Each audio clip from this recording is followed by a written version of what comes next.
Welcome back, everyone, to the Bear Shuffle Plays YouTube channel. Today is Saturday, November 30th, and I'm back breaking down some NBA plays for Saturday night. We are going to be looking at a double play today. Golden State Warriors going up against the Suns should be a great game there. Then we have the Jazz going up against the Mavericks. A couple player props as well. Before that, let's take a look at the Friday night plays, or Friday afternoon plays, I should say. We had Nets plus 7.5 has not started yet. Cam Thomas ruled out. That's why it's 7.5. Lakers money line going up against the Thunder. They are plus 3. I still took them on the money line. We have LeBron James over 1.5 made threes. LaMelo Ball was ruled out on Thanksgiving. Didn't see it. Put him out as a player prop. Took Brandon Miller instead on the notes. Over 25 plus points. Scored 20 in the game. So 0-1 so far. Looking to go 3-1 on the day. So let's go to the plays for Saturday. We are going to be looking at the Warriors and the Suns first and foremost. Return to KD. He's played against the Warriors a couple times already. One time with the Nets. A couple times with the Suns. It always means a little bit more, though, when you go back to play a team you won a couple championships with. So I do think Kevin Durant's going to have a little bit better of a day. The play is going to be the Warriors against the spread. I don't know if they're going to be the favorite or not. I assume they will be the favorite because this team, they've been fantastic. On Wednesday night, they showed me a lot. No Steph Curry in that game. They played tremendous defense going up against the Thunder. I think they only gave up 20 points in 13 minutes in that second half because they were down by 18. They came all the way back. They were winning without Steph Curry, remember, and then they blew it late in the game. But Jonathan Kuminga, he's been amazing this season. The defense, again, has been amazing. 109 points per game. That's going to win you a lot of games in the NBA, especially when you're in the top half of the scoring department as well. The Suns, they've got the superstars, right? Devin Booker, Bradley Beal, Kevin Durant. Other than that, they're pretty weak. So I think this Warriors team altogether, they're the better overall team. They play better defense. They're scoring more points. I like them here to cover the spread. Warriors as the play. And for the second play of the day, we're going to be looking at the Dallas Mavericks going up against the Utah Jazz.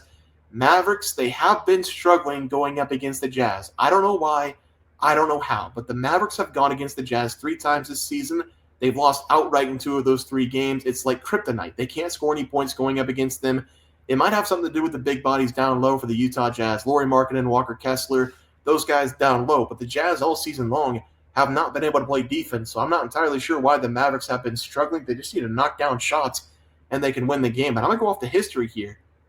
Yeah, I think you have to. I'm going to take the Jazz against the spread. They have been putting up a lot of points per game. The defense has been the weak part all season long. I do like the Jazz.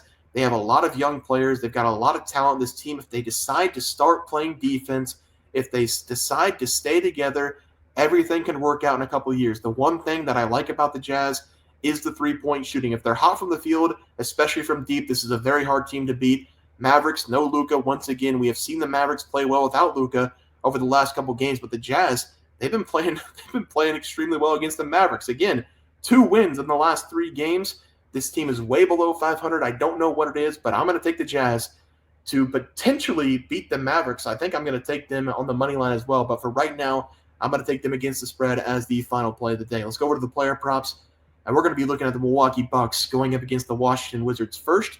I'm taking Damian Lillard, and it is Dame time over the last couple games for the Bucks. Giannis has been out a couple games. I do believe he's going to be back in this game. Giannis has been out a couple games, but Damian Lillard, he's been playing great over the last 2 games, coming back from injury. He's going to have Jordan Poole on him in this game. The Wizards altogether, they don't play defense anyway. The Wizards have somehow beat out the Bulls as not the worst defensive team in the NBA. They're sitting at 29th. But they can't guard the perimeter. Lillard over the last 2 games, he has been cooking from the field. He's been able to score 24-plus points in back-to-back games, and he's been taking a lot more shots over the last couple games as well against the Pacers and the Heat. Against the Pacers and the Heat, he has combined for 36 total shots, making 18 of those. That's 50% from the field. And the big stat is the percentage from the outside, making 11 of his 21 threes over the last 2 games. We have also seen an uptick in his minutes, playing an average of 37.5 minutes per game over the last 2. I expect him to drop a big number here going up against the Wizards. Stay hot from the field, over his total points as the play. And for the final play of the day, I talked about him already a little bit. We're going to be taking KD, going up against the Golden State Warriors. Even though the Warriors have been good defensive this season, I'm still going to be taking Kevin Durant over his total points. He's coming back from his injury. It was a significant injury. He missed 7 or 8 straight games.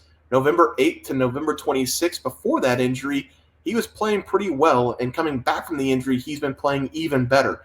He scored 23-plus points in back-to-back games. He's taken a lot of shots again coming back from that injury, 17-plus shots in back-to-back games. He's coming off one of his better games of the season in the last one, scoring 30 points going up against the Nets And I think he can do something similar in this game against the Warriors, because whenever you look at it, whenever you look at Kevin Durant scoring, whenever you look at him playing, there's really nothing the Warriors can do. They're great defensively, but you can't stop a 7-footer who can make a shot anywhere. Kevin Durant has gone against the Warriors 4 times since he left there. He scored 23-plus points in 3 of those 4 games that he went back. But in the last 2 meetings going up against the Warriors, 32 points and 24 points. I would love somewhere between that. I do think this number is going to be a little bit high, 24.5, 25.5. I think I grabbed him at 23.5 his first game back. So it's probably going to be 24.5, 25.5. Whatever it does come out at, I'm going to take him as the play. A little bit extra motivation going to play against the Warriors. I'll take him over his total points as the final play. Let's go to the recap graphic. We're going to be taking the Warriors against the spread, the Utah Jazz against the spread, Kryptonite against the Mavericks, Damian Lillard over his total points, have it at 24.5 right now, and then Kevin Durant over his total points, have it at 24.5 for the moment right now as well. Guys, it's going to do it for the NBA plays and props for Saturday, November 30th slated games. If you guys enjoyed the content, please be sure to drop a like on this video and subscribe to the channel below. See you guys next video, and thanks for watching.